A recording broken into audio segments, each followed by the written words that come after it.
We often talk about a post-coronavirus future. So before I end tonight's show, I want to talk about something that is being spoken about in power corridors across the world. A health passport, an immunity passport. Several governments are thinking about creating these passports for their citizens. The idea is to certify that a person is at less risk of contracting the coronavirus. A person with a health passport will be allowed to return to work, will be allowed to travel, to access public places. Basically, it's your ticket to freedom. So who will be eligible for a health passport? This is where it gets tricky. Those who have recovered from COVID-19, the logic is that people who have developed the antibodies may not contract the coronavirus anytime soon. This is why this proposed document is also being called the immunity passport. Countries like the United Kingdom, Germany, Italy and New Zealand are thinking of introducing a passport like this, a health passport.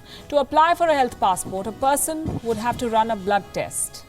And if the sample has coronavirus antibodies, he or she gets a ticket to freedom. So here's my question. Is our health our new key to freedom? Are we heading towards a future where our health certificates are our most important documents? Will we now be quizzed about our coronavirus history before the question of criminal record pops up? Well, this is a question that you usually ask before being given visas. Do you have a criminal record? Earlier, they would screen potential criminals. Now they'll screen potential carriers. At least this is what the concept of a health passport is pointing at, changing priorities. Here's another question. Are health passports the morally correct choice? Are they discriminatory? Why must someone be denied entry into work or to an airport just because he or she did not catch the coronavirus? Second, health passports may encourage people to deliberately catch the virus. Who knows?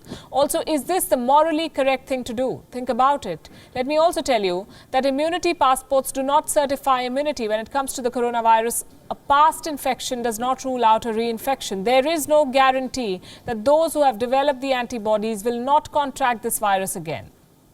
They can still be carriers. So here's the downside. Blood tests often go wrong. This has happened in China, it's happened in South Korea, it's happened in Japan. Problem number 3, how can we rule out forgery of certificates?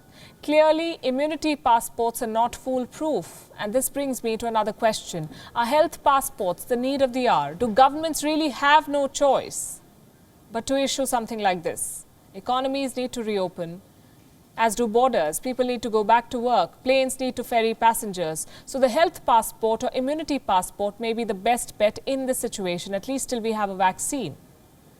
And after that, don't be surprised if every form you fill needs you to declare whether or not you've been vaccinated against the COVID-19.